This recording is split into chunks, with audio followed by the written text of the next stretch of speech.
Hi, everybody. This is Mike Calta from the Calta and Kelly podcast, and welcome to our new home right here on YouTube.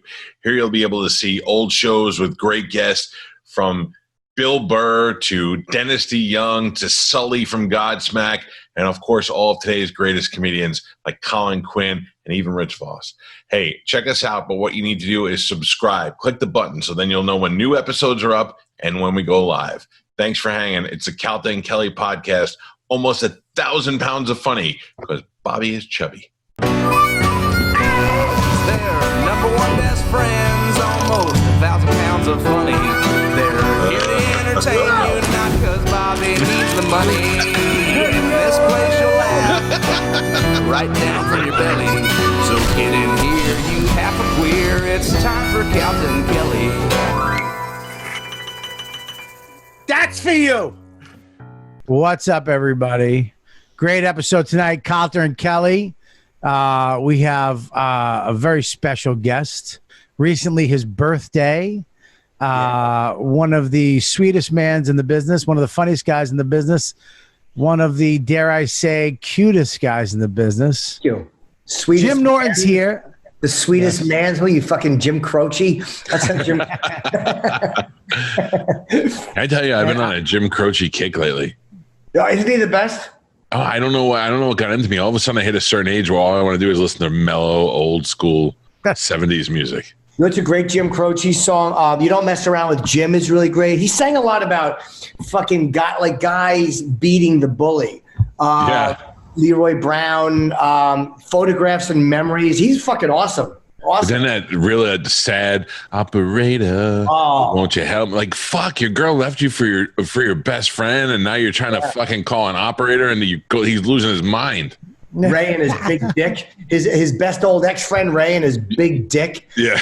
Croce's girl out to L.A. Moved out to L.A. He fucking took her across the country with his big dick. And stupid fucking Jim wants to borrow a dime to call her. What a cunt. Oh. Just sitting there all fucking dirty, trying to get the operator to dial. Oh. Something like Jim Norton, not Jim Croce. Oh. Was Ray a better fuck? My best old ex-friend? Now you have this victory sign up. Why do you have the victory? Why? What is the victory? It's just annoying. And it's one of those things that Chip had up just declaring victory in the entire TBS competition, which has, of course, not been decided. I don't even know the results. This week, Chip competed against Gilbert Gottfried, who is a legend. So, again, I don't know what is going to happen. Who else is left? Jeff, Natasha's been so great. Mateo. Piff, that's right. Tim's been very funny. Rappaport and Gilbert. You know, it's so I don't know what's going to happen. But that's Chip's obnoxious backdrop, just predicting victory. Jim is not as confident. You know, Mike's been on Chip. He went on Chip for the first time. And Mike he was a little concerned before he went on. I never get nervous. I was a little nervous. And after, he was the biggest Chip fan in the world. Oh, good. It was fun to have you. I'd love to have you back on. It's funny. Bennington said that, too. He's like, this is always a weird one. Because it's a weird, because Chip is not, you're used to comedians. You know, Mike, you know how to interact with comedians. You're great with comedians. But Chip is a weird guy in that even the things you know about comedians don't apply because he steps on things, he repeats things, he trips you. He's awful. I loved it. My son laughed the hardest he's ever laughed in there. Oh, it was great. My son's learned so much about gay sex from this shows, this podcast that we've been on. Oh, good. Right? Yeah. Bobby's son too. Max loves Chip. I mean, Max is like an OG Chip fan. He's a good boy. Max. The day I knew Max was in love with Chip when he was in his room by himself, going tis home run. Yeah. And I literally went, what did you just say? He went Chippa. Yeah. And I was like, fuck me. I love when trolls send me a shitty troll tweet and then they write tis at the end. Yeah, they're really annoying the other competitors, I believe. It's very funny on TBS's social media. It's been all Chip Army stuff. And, and we will see glory, the emphasis on the wrong word. You're the Sanjaya of this competition. Remember fucking Sanjaya? Yeah, that's right. I hope I make it through, though. I mean, again, I don't know how far it will go. I know I want to because I want to keep making the videos. It's been fun. Now, if Chip, I believe Chip will win this thing. Okay. I believe America would fall in love with Chip, especially in these weird times. Yeah. And now when Chip becomes this massive success where he's touring the country, when we open back up again, will Jim Norton open for Chip? I don't think Chip would have me. You know what I mean? Because my act annoys Chip. He thinks I try too hard to be smart. He hates my blinking. You sure that's not us, like me, Colin, and well, Chip does speak for everyone. He is a voice of the people. That's why people enjoy him so much. Is he's a voice of the people. But no, here's the thing, Bobby. Chip has not earned one new fan. Everything Chip does is all Chip stuff for Chip fan. Like literally, it's cut that part out and fucking goddamn. It's like it's all the stuff that's on the podcast. Like none of it has changed, which is what makes me laugh so hard. Is that none of it is geared towards opening up to a broader audience. It's all insular. Fucking Chip. it doesn't joke. make sense. Makes no the gasser, the farty cut. They left it in for fucking the lima bean cookies. I was so happy that fart made the actual fart. It was a real fart. Can you tell me how that broke? Like, who contacts you from TBS and says, amidst all these legendary comedians and some other people, we've mixed in Chip Chipperson? Well, that was it happened this way. My manager, because I don't do competitions, and again, I don't think I'm too good for them. I just don't do them. Last Comic Standing was it for me. I said never again, and I didn't even like it back then. And you did that down here, right? You came down to Tampa for that audition. The only reason, it's funny that I forgot you until you just said that, Mike. Like I did Tampa. Bob and Ross from The Tonight Show were actually bookers of that. And they asked me, hey, Barry Katz called me because we would love you to be a part of this. We can't guarantee you anything. Buddy, yeah. You have a good chance of winning. Love to see you get in the house. But I went down and I did it in front of them and I wound up getting into the next level. I had an MTV contract at the time for like 2 spring break shows, which were both shit. Stupid Bets, and one called Camp Cool. Oh, it was awful. I was a counselor in Camp Cool. Remember, Bobby, you ever see that story I tell about me and 50 Cent on the plane together? It's a true story, and I got a picture with him, and I did that during the picture like a fucking twat. It's the worst thing ever. Please tell the people listening, what is it? What did you do again? I was 2003. I was going down to Cancun, and I realized I was sitting on the plane next to 50 Cent. And I was too nervous to talk to him the whole flight. I said nothing to him. And after the flight landed, I'm like, can we take a picture? And I just sat next to him for 3 hours. So he said yes. And he did this. And I put my other hand up like I've talked about it in my act years ago, what a cunt I am. And that was going to the spring break to tape these MTV things. So I had to leave the house because the conflict in the time, it couldn't be fixed. But that's what got me on The Tonight Show was Bob and Ross. And they kept saying, hey, send a tape for The Tonight Show. And I finally did, and that helped. So that was a really great point for me, was doing that in Tampa. You were on The Tonight Show a lot, though. You were Jay's. You did a lot of little sketches. You had your own segment. They used you a lot. I remember I went with you to The Tonight Show once. Oh my good pull, Mike. Yeah. That's fucking awful. Yeah, it's an awful photo of me. Oh, my fucking God. Yeah, Fat Jim. I don't remember Fat Jim. Yeah, you're going to see him again if I keep eating. I can't stop. Fucking COVID is murdering me. So, man, 50 Cent had some ashy knuckles. Yeah, he did. He really did. Your lips look like they're drawn. Yeah, Percy with red marker. You have nice little lips. And you see the guy behind me is some guy from G. I think that was his manager. It might have been, I don't know if it was Paul Rosenberg, but I think that was one of his managers or his security guy. But so I don't like to do competitions, and I always say no to that stuff. And Jonathan called me and goes, look, normally I wouldn't ask you this, but because we're in a quarantine, do you want to do this? And I'm like, no, I won't do it to competition. But I'm like, I'll do it as Chip, as a goof, never thinking it would work. And he's like, all right, I'll ask him. And I was just going to start the Patreon, or like it was like around the same time. And I'm like, fuck it. If they don't let me in, I'll just put these on Patreon. It'll be fun. And he's like, yeah, they don't know. The executives won't. I'm like, they can't say Jim Norton at all. Jason Sudeikis can't say Jim Norton. And here's what they agreed to. They said Jim Norton in the original press release because the executives were like, we're not agreeing to that. But the producers I spoke to, and they're like, we get it, and we promise only Chip Chipperson. There will not be one Jim Norton mention. It will only be Chip Chipperson. And then I'm like, okay, because the guy seemed like he's like, we can't put it in the contract because the executives won't do it.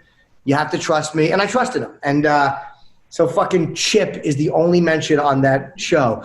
And when we first saw Chip in the bracket, I'm like, I can't believe. It was just funny to me, like Margaret and fucking Judah and Jeff. They have to look at this asshole, this fucking asshole's picture. And they have to say against Chip Chipperson. And it made me laugh so hard. And then when you lose to Chip, you want to fucking shoot yourself. Yes, and if you beat him, you want to shoot yourself because who cares? He's a fucking non-existent person. I mean, Gilbert, I'll have no shame. I don't want to lose, obviously, because I like the videos. It's not even the money. I love making these dumb videos.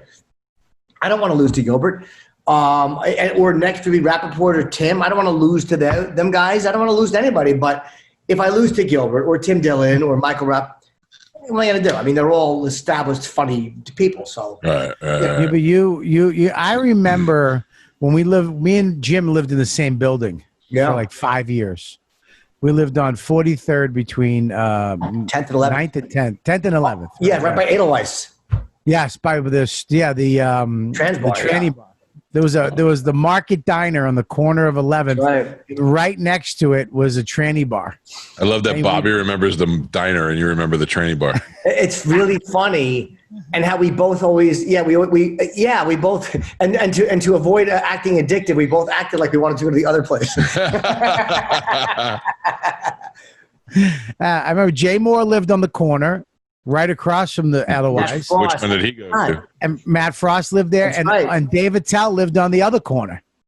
Yeah, Dave moved recently. He was there for a long time. Yeah, Dave. 43rd and 10th. And Lewis Black lived on 11th in one of the high rises. It was like this. No, he lived on 10th. It was a brand new high rise between 42nd and 43rd on 10th. I remember when they were building that, and Lewis moved in there. And Sandy Kane lives across the street. That was a fun fucking Sandy area. Kane.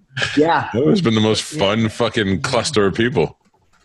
Yeah, and I remember when you started coming, we'd go to Starbucks. We'd take these walks to get Starbucks. And he started doing these characters. And they fucking annoyed me. Because you'd be walking down the street and he'd be this guy. I don't know, but he had lids, like coffee lids. Like, I don't like my lid.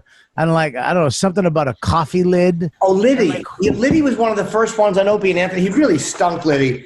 It was just a Starbucks lid, or it was a yogurt lid. And it would be like, hi, I'm Liddy. Like, Liddy sucked. There was nothing to Liddy. Liddy was shit.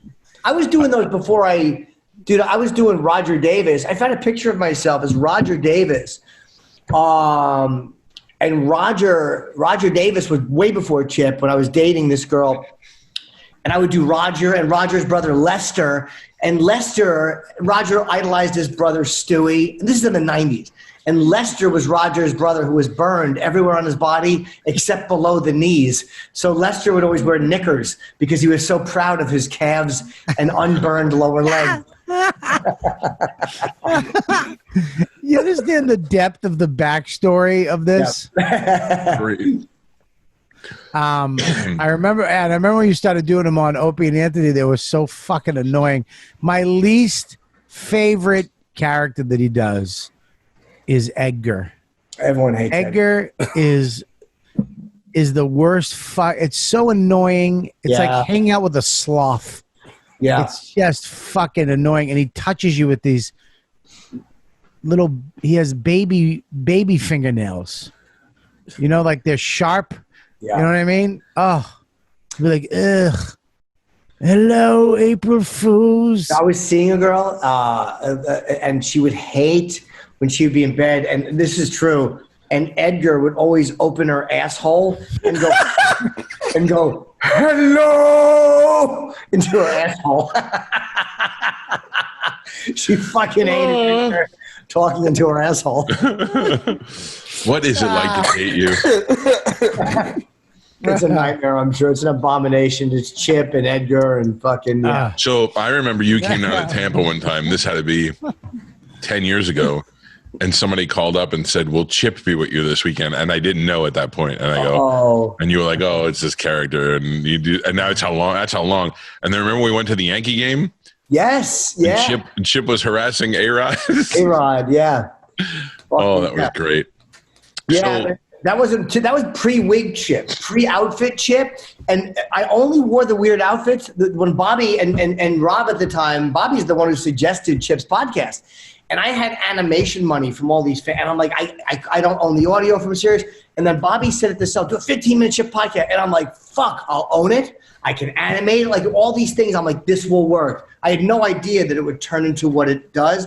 The first guest I had was Bob DeBono as Trump. And Bob DeBono, if you don't know, Bob does a fucking Trump. It's uncanny how good he is. He's so good. He's so good. He does his Voss canceled the show on me. I had him come down and do Voss. He did his act. He did 10 minutes, and he did the podcast as Voss, and it was better than having Voss. Anything would have been. Just the empty stage would have been. But Bob does. DeBono, how is he not more known? Like, I don't know if he has management or whatever, but he's so good at Trump. I will tell you, I reached out to him to try to hire him to do some reads for the radio station, and they never even responded to me. So that might be why. He just did something for me, and I mean, maybe he didn't see it because he's. I don't know him. He's a good guy, and he's a fucking fun. I had him do something recently. I recorded the audio. Holy shit! But anyway, Bob DeBono was my first guest as Trump, and I don't know why I decided to video. It was only supposed to be audio, but I'm like, let's just tape it. And Chip had an awful blonde wig. If you go back to the very beginning, Chip's first one with Anthony, and he was like, you're late, because Anthony was late coming in. And it was, I think Lauren at the time was Chip's kind of the producer. So it was only going to be Chip and a producer and maybe a guest on the phone. And Anthony happened to make it in. And that kind of set the tone for it. Is that all these people would be coming in, and it was great. Well, the one thing that I liked the Chip show that he first did, there was two things that were really fucking great. The amount of preparation that was done for the show was fucking really good. It wasn't like just turn the mic on. He would interview real people with like books or things they were trying to promote as Chip, and they didn't get it but he knew how to walk the line of pushing them over the edge and then just asking a serious question. They didn't understand it. And then Norton, you would call in to Chip and have a conversation with Jim. And it was like, I'm sitting there like, what the fuck is going on? Like Jim's on the thing like, yeah, well, that, and he'd be like, fucking guy, and they'd be talking to each other. And that's the simplest thing to do, but it's very hard to pull off without it looking like, because one thing goes wrong, you look like an idiot. And I remember I knew Chip. What I used to do with these podcasts is I would, you'd create them, let them go, and you'd see the numbers rise, and then you'd do a live show. Yeah. And that's how you really saw, like, okay, if you do a live show and it's half sold and Chip just gone. It was just gone. And then we're in the middle of the show, and he had all these thank yous from people. And, dude, my heart fucking jumped. It was The Rock. Oh, yeah. The Rock is on the fucking screen going, hey, Chip Chipperson, I want to say. I'm like, what the fuck is going on? Gervais and The Rock and Voss. Those were like three. Just to gauge the difference between Norton and Chipperson, my son laughed the hardest he's ever laughed during the Chip podcast. He just walked out of the podcast right now. Yeah, I understand. I don't blame him. I'm boring as good. You know what it is with Chip? I think it's such nonsense. And the reason I think Chip works so well is because he's not cute. Like Chip is not like, oh, give me a teddy bear. Chip isn't fucking mean and self-centered, and he tramples, and he's a narcissist, and he's an asshole. He's funny sometimes. He bombs a lot. He's vulnerable in the fact that he's just a stupid fuck. But Chip is not cute. Like if Chip was cute, it would repulse me. But Chip is a fucking mean piece of shit who has been sexually abused and mistreated and get to suck Cheeto dust off his mother's boyfriend's finger. Like, it's not cute shit. And I think that's why I like doing it. These cute characters suck. There's nothing worse than a fucking grown man for real trying to go, I won the Disney. You're like, fuck, dude. Are you talking about Mitch Patel? It's funny. I saw Mitch. I saw Mitch. And it's so funny in this day and age, we can't even repeat stuff we heard. So I hate to use letters. I hate it, and you know I hate it. But I was at the Comedy Cellar one night, and this is 15 years ago. And Mitch used to go on. And Mitch is a funny tale. His jokes are really good. I love Mitch. He would open up and he would go, hi, my name is Mitch, and I'm very funny. And some guy in the front went, you better be, you fucking F. And he called him the F. And I hate saying the F. I feel like literally a fucking, I hate the abbreviation. But you know what he said. Yeah. And it's probably the greatest moment I've ever seen in a comedy club. And Mitch is like, you were there for that? And I'm like, yeah, it was so bizarre. The guy saying that to Mitch, he called him a faggot. I mean, I'm like, my life. I hate that abbreviation shit, but that was what he said to him. Yeah. And it was like, it was so mean and uncalled for. Yeah. Well, people are asking, cool. And I've always had this question too. Sure. Alex in the room is asking. Oh, is there people in the room? I didn't know there people in the room. Oh yeah. Is this a character manifestation of yourself, or is this Colin, Voss, Opie? Is Chip all of us? A conglomerate? Or is it you? Is it? No. Because I hear Voss go, "What's that?" a lot. Who? Voss. What's that? Oh, no. What's that just came from a Chip being annoying because every time somebody would say Chip, that's all it was. What's that? Like he was saying his name. What's that? No, Chip was developed through my girlfriends, mostly like Jen, like because Chip lies all the time. And she was the one who went, Chip's a fucking liar. Like she's the first one to call Chip in 2008. She was like, Chip's a fucking liar. Like he lies about everything. And one girl I dated, I was doing Chip late at night. And this is, again, 2005 or 6. Also to her asshole? No, this was to her face. She probably wouldn't have minded to her asshole. Only Edgar. She fucking dug her fingernails into my face. She hated Chip so much. And I'm like, there's a visceral. But no, Chip is not based on anybody in particular. If Chip will pick up mannerisms and stuff to annoy people. Like, go on now. I believe I got from Jodie Foster in Silence of the Lambs. There's also a Richard Pryor moment where he says, I think we talked about that, but I think it's Jodie Foster, the more I think about it, is that I got that. But no, Chip is just Chip, and he does annoying shit. I love it. Let me ask you, so this week you were indirectly tied to one of the biggest news stories, and that's this judge that was, her house was broken into by a fake FedEx man, shot and killed her son, wounded her husband. I do the research on it. The first thing that comes up is Roy Den Hollander sues Jim Norton. And I had no idea of the backstory. Then when I watched, there's a YouTube video of when he called the show. And when I watched it, I kind of remembered listening to it, but I had no idea. That's crazy that that's tied to you. Yeah. And what's really funny, man, with Roy, I hadn't, seen him. And obviously we had him on the show that day. It was my idea to have him on, because he was suing Columbia over the female women's studies. He felt it was like exclusionary or whatever. And a part of me was like, yeah, you know what? I have nothing against women's studies, but this whole PC shit of you can say this, but not that. You could do that, but not. It just fucking annoyed me. So I'm like, I'm going to kind of talk to this guy.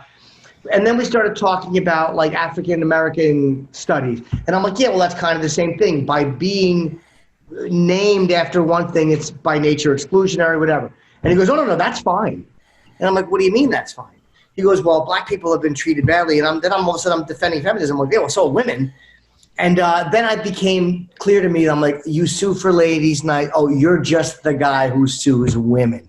Right. And I told him he was like a special interest parody.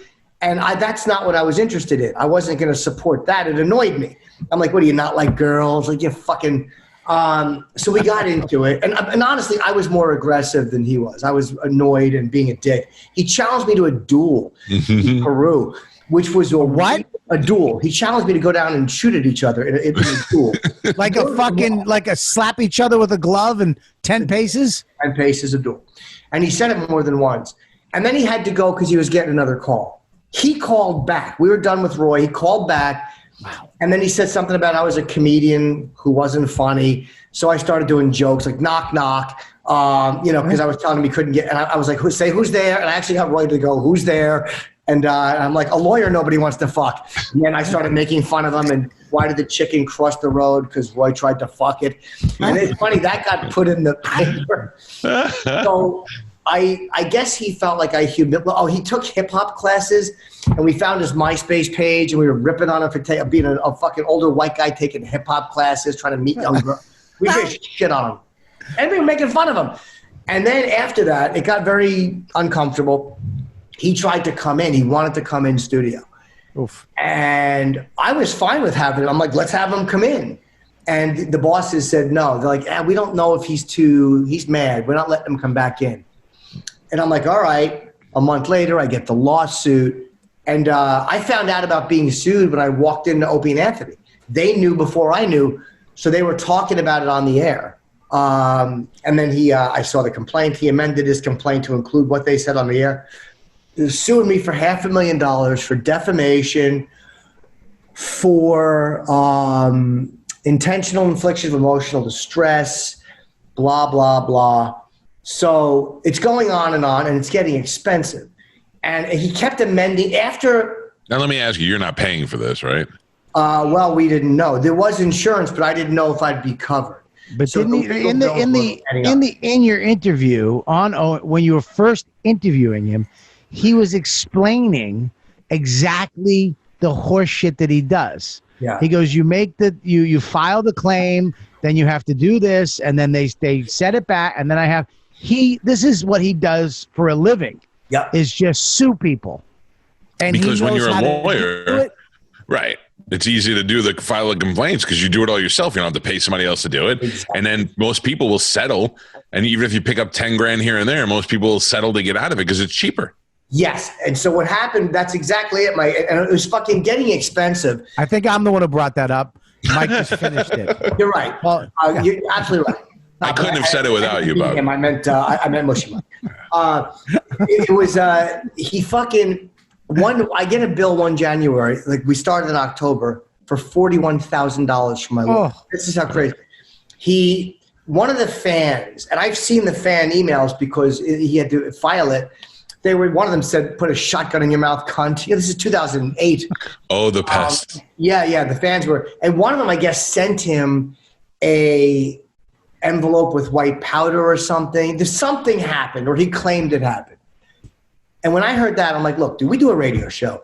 It was O&A fans. It was probably fucking pancake flour. Yeah.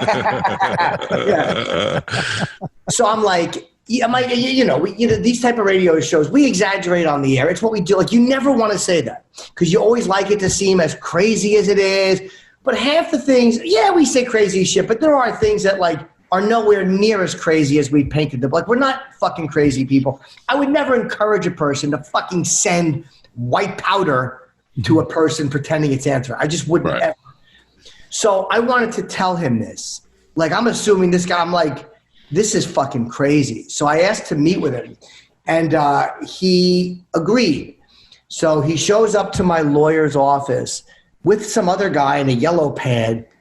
And I said, Roy, we shook hands and sat down. I go, look, man, I just wanted you to know that, I know this is crazy and whatever, but man to man, I wanted to tell you that I would never ask a person to do that. It's not even in the realm of possibility that I would do that. It never happened. Fans do things that they want to do. And he goes, he thought I was there to settle and give him some money. So afterwards he goes, well, thank you for telling me that. I appreciate you telling me that. And we said goodbye. And he continued the fucking lawsuit. So we were going to file. My lawyers were charging $700 an hour. They were so furious at the way he was conducting himself as an attorney that they called me one day and they go, we're going to lower our rates for you retroactively. They lowered their rates to like $400 an hour because they're like, we think you're getting a really raw deal from this person. And one of the guys is still my friend, this guy, Tom, my main attorney. For 12 years, we've been buddies. They were so fair and honorable. And in order to, and I'm sorry to be yapping. $400 an hour is fair? Compared to what it usually. Yeah, they were great lawyers. Wow. And I think what you do is like when a lawyer files something, you put a motion to dismiss. That's what you do. And I believe, and again, a lawyer might shoot me for saying this wrong, but if they can always withdraw their complaint and refile, but we went for something called summary judgment, which was a much more expensive, but I think it pens them in where they have to keep their original complaint. Because I thought his original complaint looked so nuts. I'm like, no judge will look at this and think it's good. So once you put in for summary judgment and you try to get it taken care of at that point, and then if they say no and you have to go through the court case and they lose, they're now responsible to pay for your legal fees. So it has to be established at summary judgment. Well, it's funny that because if I would have lost summary judgment, then you get into depositions, and that's when the expenses go quadruple. Yeah. But it's hard to get to sanction attorneys in New York, but it was so egregious. My attorney felt it was that we were filing for a $10,000 sanction, I guess, and all my legal fees. So eventually, after 10 months of having this person in my life, I wasn't there, but they go into court, and my attorney was very good. And he said some of the stuff was read, and some of the lawyers started laughing in the court at some of the lines. And he thinks that Roy didn't want to be laughed at in court. And then he realized we're going to file. And then Roy had went to file something, and I guess the judge shot it down immediately. He went, no, that's not how you're doing it.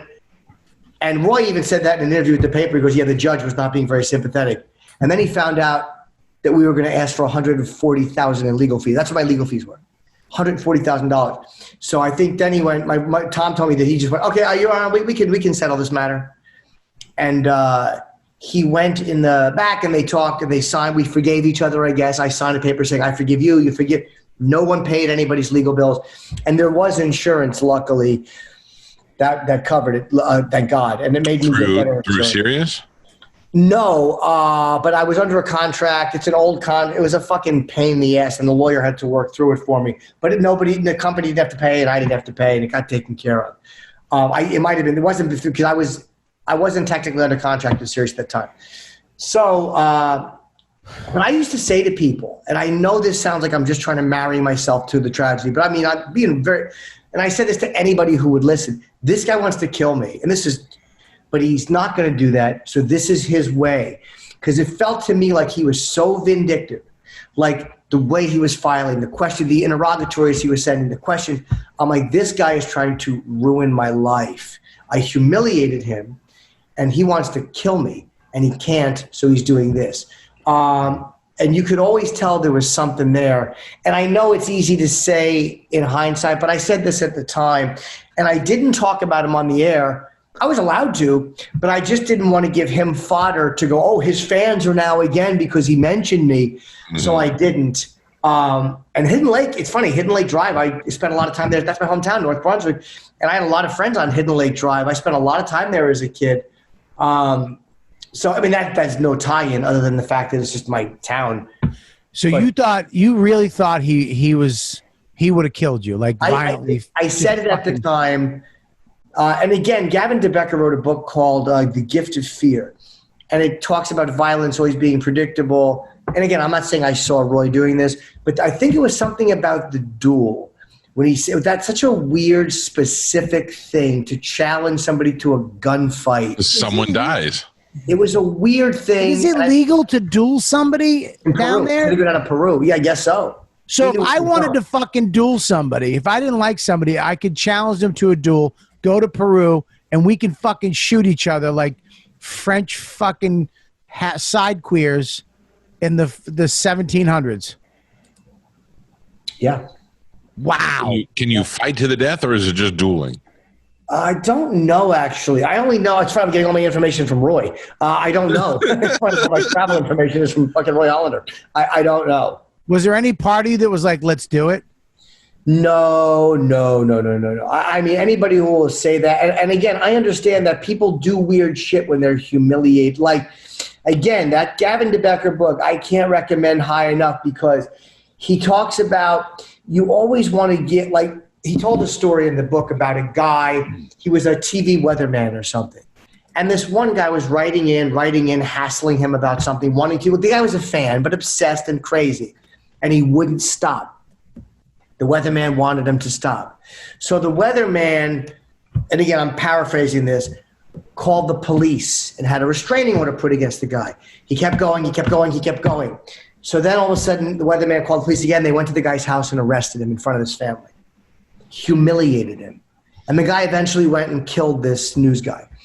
And what DeBecker was saying is basically that he upped the ante. Like the guy was making contact by writing, and that was all he needed. But then when you stop that, he ups the ante again. And then you humiliate and you're taking away everything. You're, in this guy's mind, narrowing. And now your relationship is not, he's not an obsessed fan, he's an enemy. It's crazy. Gavin DeBecker describes it well, and I haven't read the book in a decade, but I read that many, many years ago, and I always remember that stuff when trying to deal with somebody who I think might be violent. Because you don't want to take that relationship. I knew I had humiliated this guy. Yeah. I didn't want it to go to a next level beyond that. That's like the guy who keeps bugging me on Instagram for merch. The guy who has cancer. Every fucking I sent him something. You did? He was supposed to die a year ago. Oh, I don't know. I sent him something. He asked me for something. I mean, I sent him something. He does ask. I haven't. Bert sent him every. Bert, he goes, dude, did you send this guy anything? I go, I don't have any merch. He goes, I sent him everything. Yeah, I sent him a little something. I like one of everything or whatever. He's hitting every comic up, saying, you're my favorite comedian. I love you so much.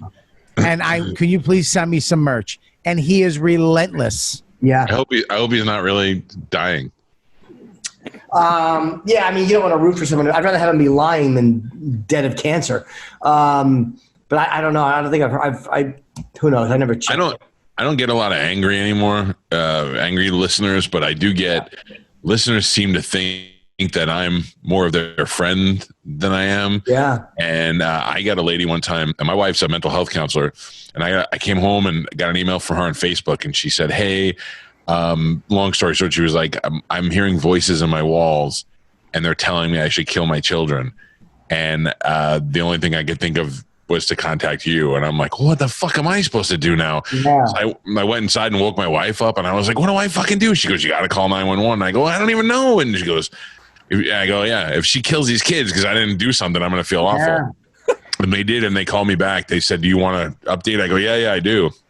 And they said that they knew her, and she was just off her meds, and that when she's on her meds, she's fine. When she's off her meds, she loses her shit. Yeah, you always got to respond, because this woman, Andrea, called me from Houston and said the same thing about her kids. I'm like, give them a bath, you'll feel better. So, I mean, I always suggest, God damn it. All right, I'll send some fucking stickers. I'll send some stickers and a hat. Yeah. I'm gonna actually send him your book and Mike's hat. I'm gonna send him other people's merch. That's good. Hey, you know what's so funny is that you both, you know, you're not famous when you haven't been sued. Like, nobody's ever had any problem with me. It was how I knew I was finally an adult the first time I got sued. Yeah, radio guys always get sued. There's no worse feeling when you're 20-something years old and somebody hands you a paper and you're like, you're getting sued and you don't know what it means or who's going to handle it or how to do it. You shit your pants. Then you're like, I'm an adult now. Your parents can't help you anymore. I have, there's always the companies. But it's funny. I thought of Roy throughout those years, man. I really thought of him a lot because in a way he changed the way I saw the legal system. Like, and I've said this in interviews recently, like people always have this ignorant, stupid thing where they're like, what's he going to do, sue me? Yeah. Mm-hmm. And people go, he can't sue me for that. Yes, the fuck someone can, dumbbells. And most times you have to pay your own legal fees. Not always, if it's really egregious. But it's so funny looking at all these people who think they're these crack lawyers. And it's like, you have no idea, you stupid asshole. Maybe you'll win, but that's $15,000 or $20,000 that you'll have to pay, and you can't get it back. Unless the lawsuit is so egregious. You're not going to get your fucking money back. You're going to eat $20,000 worth of legal fees. But he made me get better insurance that I have protected for everything. Like I tell people in the business all the time, get errors and omissions insurance, E&O insurance. Get it. What is it? Errors and omissions? E&O, errors and omissions. But again, dude, I'm doing characters. I'm doing stand-up. You never know what people are going to claim. So I have a blanket policy. And I'm not saying it would protect me from everything, but the bullshit that we can run into as performers, I feel like you got to have it, especially being on the radio. You have How much is that? How much is that a month? I don't know a month. I probably pay $10,000 or $11,000 a year, but I have a lot of, and I've already been sued, and I was with Opie and Anthony for 10 years. Like, it's different. Were you scared walking around New York or doing your gigs that this guy was going to show up? No, I actually, it's funny. No, I wasn't that. It was just, after we both walked away, That was it. But I thought of writing a book about the experience. I was actually going to ask Roy to write the forward for it. I thought I'll write a book because my attorney had written such a beautiful motion for. He can't do it now. Yeah, he's fucking busy. Wait, no, he's damn it! I had something. He was gonna. I don't think he would have done it, but I remember thinking how great it would be to have Roy Hollander write the opening the opening line to be something about I'm a lawyer and I sued Jim Norton or something like that, and then get into the opening. I think he would have done it. I don't know what he felt about me after that, to be truthfully. I just don't know. I never saw him again, and we never communicated again after that. That was it. I think the fact that he hung up to take another call and then called you guys back shows how much he wanted to. He enjoyed the fight. He wanted to win, but also there's all these lawsuits. He lists all these lawsuits on his website, like his depositions, the things he wrote. He does not list mine. And I think because a lot of it he just didn't want out there. Because, again, I called him a chicken fucker. I mean, and it was so obvious I was kidding, but he just didn't want to put that because he had to say it in his filing. And, again, I'm not. This is all public record. He said it that I said that he fucked a chicken. Why did a chicken cross the road? Because Roy wanted to fuck it. There was a few things. I called him a phony white dude making fun of his hip-hop dancing. I think he just didn't want that. Let me tell you, though. I will tell you this. There's nothing better than being on the witness stand 2 inches away from the judge and a lawyer reads something insulting that you said to somebody else and you could hear the judge laugh under his breath. It's the best victory ever. Yeah, that would feel really nice. And it's hard to prove defamation. It's possible. Like, everyone thinks they know because, you're a public figure. So there's that way they call it. You got to prove malice. But fucking James Woods sued a guy on Twitter who said cocaine addict James Woods. And one judge threw it out, and then on appeal, another judge went, no. In our culture, people understand that putting a title before a name is saying that you're that, like Dr. Michael. So they said, yeah, you can proceed. He may not have won, but that other guy would have been unmasked and would have had to pay for a lawyer. And you're not going to out-litigate James Woods. I mean, no. You got money. Yeah. Now, why did he? Now, he was going to kill the judge, correct? You know what? They said her husband may have been the target because apparently in the case, she agreed with some of what he said and disagreed. And he probably wasn't even wrong about a draft shouldn't be gender-based. He might have been right. Which is the crazy part. But then there was that fucking men's rights lawyer in California who was killed 10 days ago by a guy in a FedEx uniform. So they think that Roy might have done that one too. Or he's tied to it. They think he might be. The FBI is looking into that. But he might have committed 2 homicides and almost 3. That we know of. I mean, now they're going to start looking back at all the FedEx murders. Yeah, every package that was late, Yeah. But that's crazy. It is weird to, I mean, it makes me feel like my read on people is good. Like, I knew this guy was a problem beyond being an annoying attorney when I first interacted with him, you could see it in the fucking writings that this guy wants to punish. It was more than just, hey, he didn't like what I said, and he was trying to. You felt the vindictiveness in the filings. I have it all at home. I looked at it probably 4 months ago. I was just going through. I don't think I threw it out. I think I still kept it.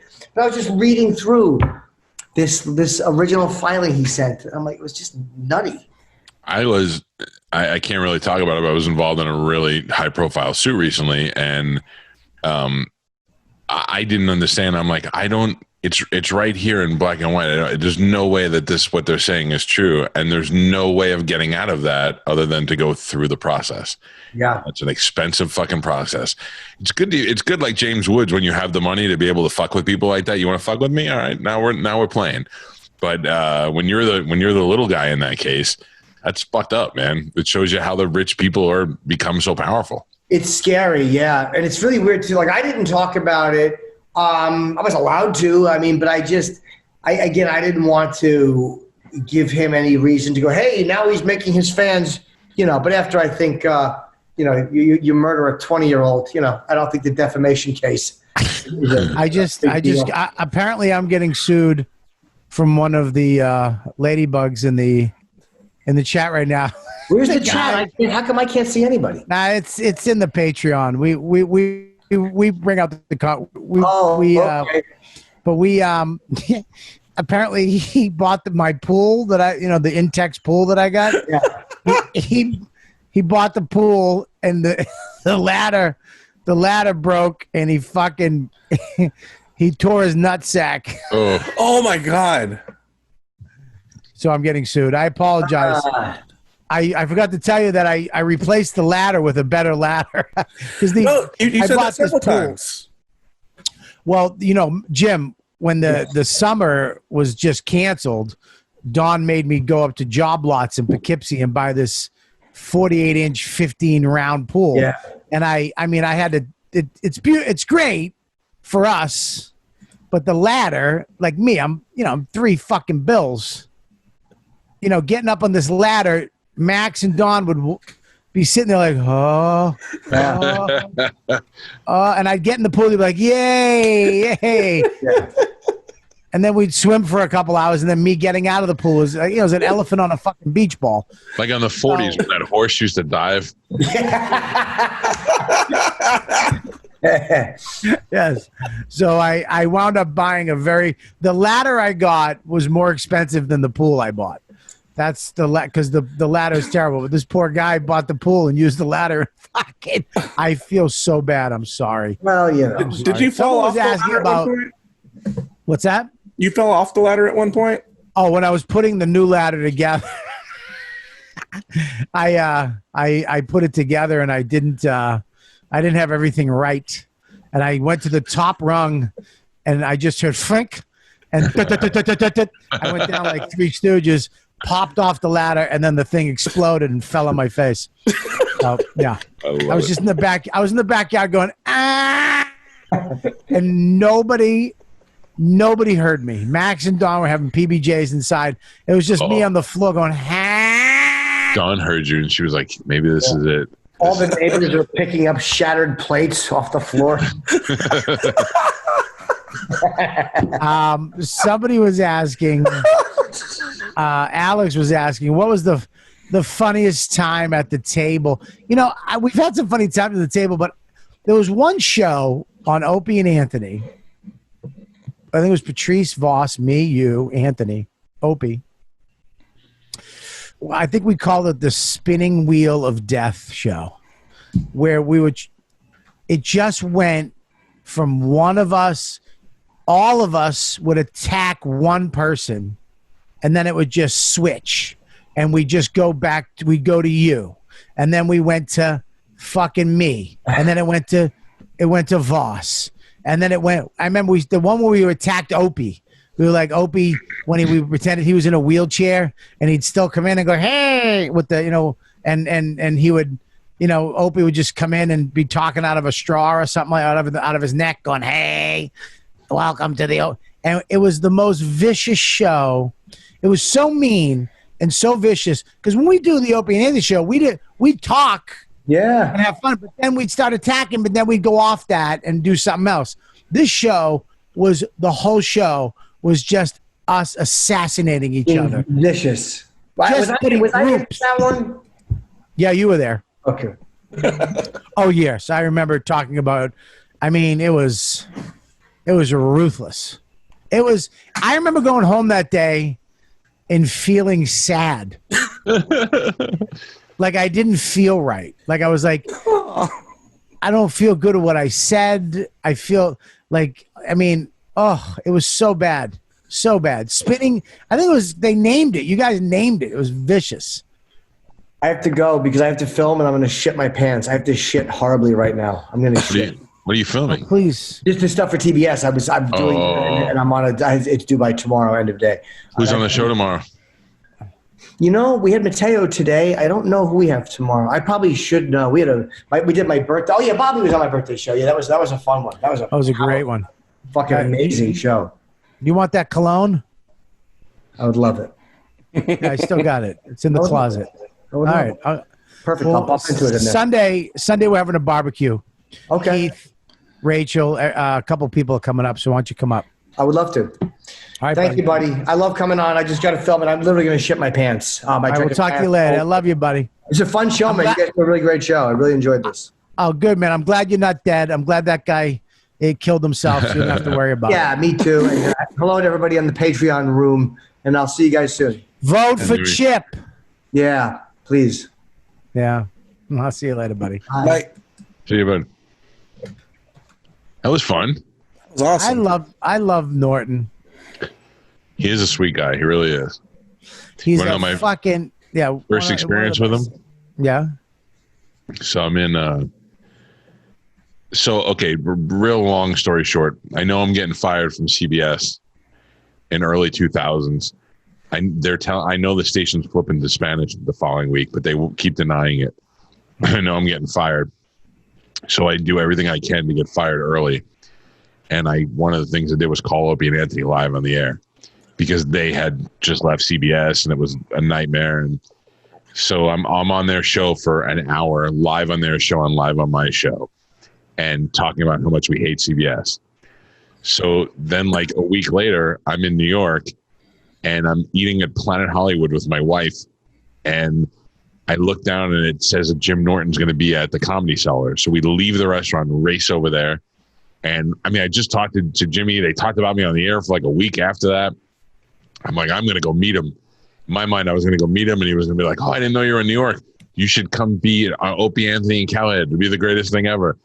And I walk in and I go, is Jim Norton still here? And they're like, I think he's upstairs. So I run upstairs and I get there and I'm all out of breath. And I go, Jim. And he's like, yeah. I go, Cowhead. And he goes, hey. And I go, from Tampa on the radio. He goes, oh, yeah. And he goes, nah, those guys really like you. And I go, thanks. He goes, I got to go. And he left. I was like, oh, all right, bye.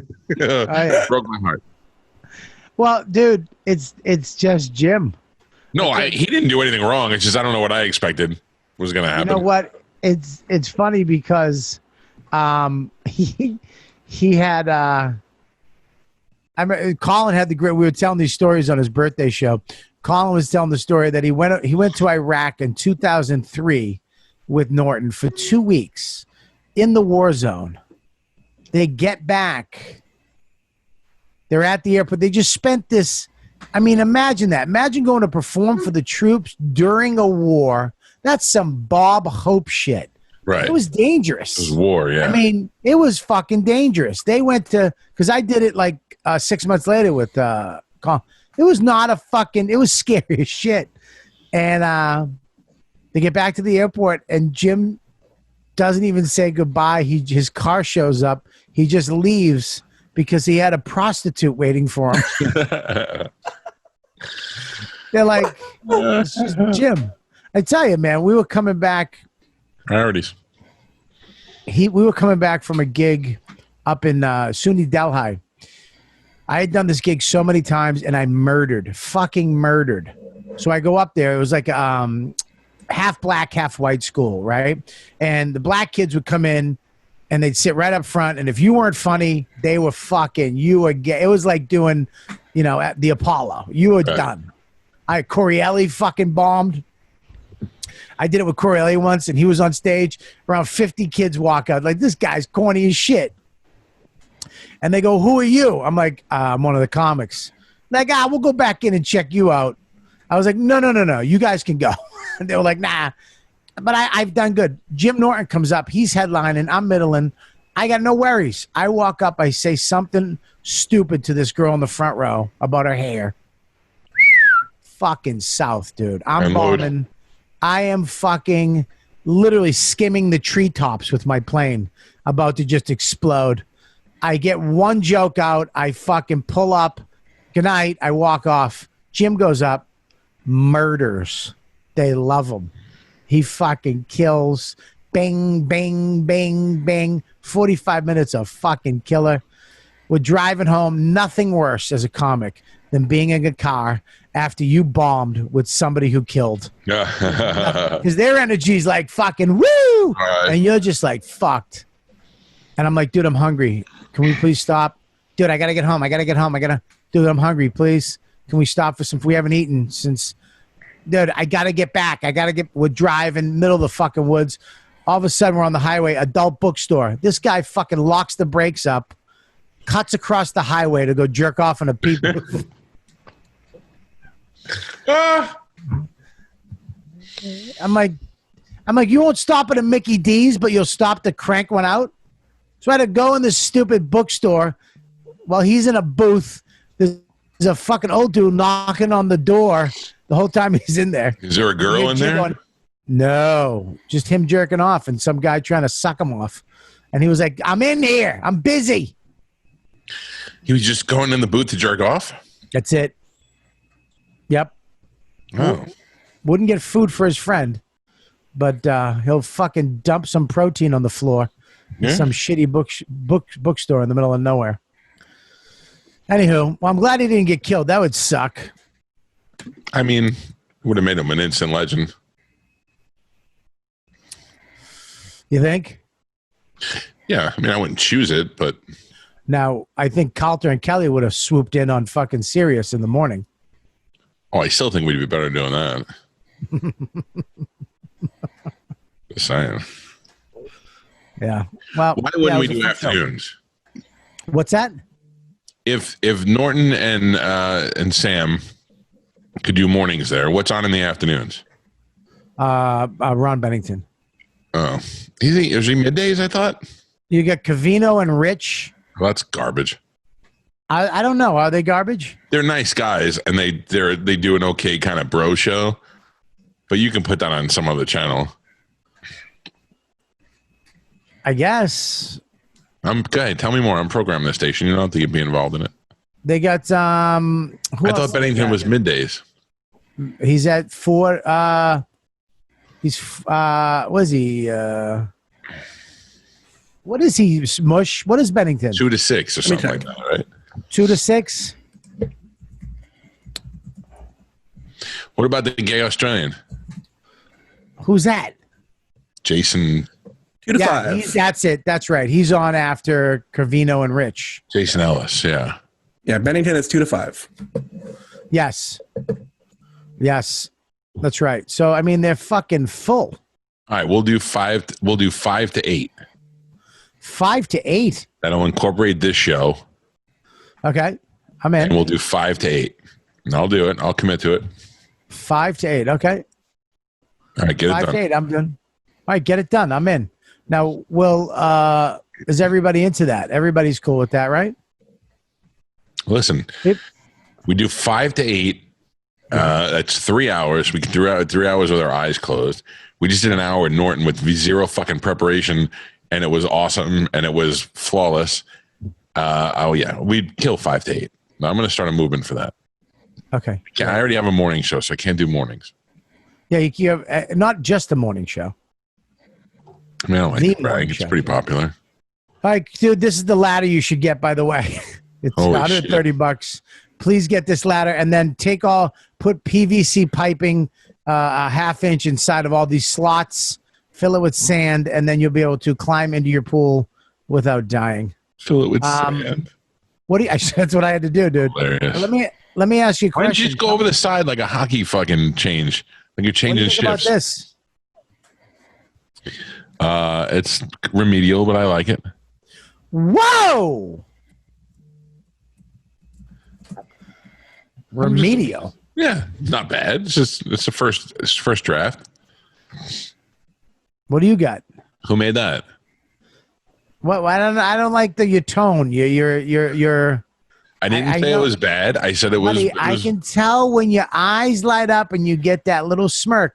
Who made that? That seemed to me Yes. that a listener submitted that, Yes. and I think that that's nice. We could build upon that. That was actually a designer who works for a t-shirt company. Should be fired. I knew you are. It's like playing badminton with you. The ball goes up and back, and then you're going to slam it over the fucking net. You son of a bitch. Look, you're tired. I'm going to No. You want to know the truth? I only want the truth. Why Ate would a I want couple you to of lie to me? vitamins, a handful of vitamins before the show started, and they're sitting right here. And I feel like any second I'm just going to spit yellow dust. Why don't you get a water? Why don't you have a fridge in there and have some water? Because I What feel is like this drink? What is this drink? it's water. No, it's not water. It's yellow. What is this thing you're drinking every night? There's a little yellow, like a powder that goes in it, so I don't have to taste straight water. Straight water's gross. It's like a lemon taste. No sugar. You like gay water? Yeah, I'm a gay water guy. You like gay? You like gay water. I'm telling you right now, you sold a bottle of water called gay water, and it would be fucking through the roof. Yeah. Little rainbow label on it. You have to be gay to sell it. Yeah. Did you see that rainbow truck that went through? I think it was, I don't know where it was, some city. It was just this massive truck shooting this mist of water behind it, and it creates this beautiful rainbow, and it's coming down the truck. How are you not happy when you see a rainbow truck? Right? Question. Yes, sir. This is the segment of the show I like to call things we should probably talk about off the air, but we're here now. Yeah. Tomorrow, do we have anything planned for tomorrow's show? We don't have anything planned for tomorrow. It's going to be me and you. Is it possible we could do tomorrow's show early? Abso-fucking-lutely. Well, I need to do like 4 o'clock too early. Yeah. No. Wait. No. There's 2 things I have to do. I have to go to the doctor's tomorrow again because I had a fever last night. I keep getting fevers at night, and it's starting to scare me. But I have to go to the doctor's, do blood work. I'm still mad about that poo thing. Blood work, and I have to do. Why don't you do your own blood work like you did with the shit test? Just bleed into a cup and walk in there and go, "Hey, my wife said to bring this to you." I don't. I don't think that's possible. I think. I have to do an ultrasound of my gallbladder. That's not good. What do you did this to me yesterday. I didn't do it. I didn't do it to you. No, you said, Mike, why are you upside down? Because my tripod just broke. Are you all right? You're just annoying everybody with your video. Be on the camera, not on the camera. It's just distracting. At least keep shaking. Like you're literally just distracting everybody watching this video from your fun. I look over at one point during Norton's thing. He's in the dark in the back like this. He looked like an assassin. His light went out. He's like this. It's just like some guy sleeping at a bus stop. I was posting to the Calta and Kelly. Yeah, well, make sure your fucking lights on. Sorry. Jesus Christ. That's all right. Don't worry about it, Mike. I'm going to die. Which we're going at 4 o'clock tomorrow. That's good. I heard you guys were today, but I didn't know if it was definite or not. As long as you can do it. Yeah, 4 o'clock works for me. 4 o'clock tomorrow. My son made his elite hockey team, and tomorrow is their very first get together and practice and all that shit. So we do have a guest set for Friday already for 7. So I don't. Can we announce it? Why don't you announce it? We're supposed to have Dan Soder this Friday at 7 o'clock. I don't like the way you say it. It doesn't sound confident, like he's booked. You fake enthusiasm. We're supposed to have Dan Soder. Say Friday, 7 o'clock. Friday, 7 p.m. We're going to have Dan Soder from The Bonfire, Billions, YKWd. You trailed out at the end. Yeah. I mean, you had me, and then your fucking self-esteem kicked in right at the end when you were looking at yourself in the camera. It's all right. You're making stride. You're making stride, Mush. So, yeah, that'll be fun. Dan's going to be great. What a great week. So, yeah, tomorrow at 4 o'clock, I'm picking up I bought this chair for $50, a mid-century recliner. It's what? That's the structural integrity of the fine folks who fought in World War II. Dude, that's not World War II. Mid-century is the 50s, you. Mid-century. Korean War. You fucking oof. Hey, Siri, what year was World War II? What year was World War II? It ended in 1945. Yeah, dude. Shut up, you fucking scholars. I'm asking Siri. Yeah, we're telling you. We're not assholes. We're not the smartest people in the room, but we're not dumb. Oh, it ended in 45. Yeah. I don't know dates very well. What? I don't know dates very well. Dude, look at this chair. That's a nice chair. Oh, that looks like it's about mid-century. Oh, go fuck yourself in the fucking asshole. Look at that recliner, dude. How much you paying? How much you paying for that? I paid $50 to buy it, and I paid $200 cash to have everything fixed in it. I'm going to give that son... The guy who died and its ghost removed? I'm not even going to help you on that one. I didn't hear it. What'd you say? Have the guy who's I heard you. Okay. How beautiful is that chair, Calta? I like that a lot. I'm not going to lie. I really like that. And for dude, $250, you scored. Fucking scored. It's worth $1,000. Yep. Anyways, all right. So tomorrow at 4 o'clock, stop sharing. 4 o'clock tomorrow. Friday night we have Dan Sota. You know what I wanted? I know what I wanted to say to you before I let you go. First of all, I hope Tom Brady gets fucking COVID. Number two, I hope fucking COVID can't live in something that beautiful. Yeah, you're probably right. Oh, my stomach. When you go to your son's hockey game, can you still not sit down? You can. Well, it depends on where he plays. Like the rink that you were in. Oh, I remember now. The rink you were in is the one they wouldn't let you in the bleachers. No, I think you can sit now. Okay. Because people wearing masks. All right. There goes my gift I was going to get you. Oh, no. Yeah, you could sit. I was going to get you these little chairs that you bring. I might get them for you anyways. Lean on them? You sit, they pop open and you sit on them. I can't get that. I can't. Why? Then I'm going to look like the fat guy has to sit. Then they're gonna be like, "Why is the fat guy the only guy with a chair? He has to sit." It's like when the fat guy drives the little motorcycle around the grocery store. It's awesome looking. You wish you could do it, but you can't, because then you're the fat guy who takes the bike around the store. But you're getting not fat anymore. You're losing. Yeah, I know. I look great, but still, everybody's gonna be like, "All right, let's not get." He thinks he's well. Then it's gonna be like he thinks he's cool because he's on the radio. He gets to sit in his own chair. I heard Spanish comes and sets it up for him before every game. All right, then fuck it. There you go. All right. I'm so excited that I expect the gift that I got for you to be arriving any day now. What, why? You cannot open it till we're on the air. Dude, that's going to be tough. Are you out of your mind? Like, you cannot open it till we're on there. I want you to call me when it comes to your house, and then I want you to bring it in and open it live.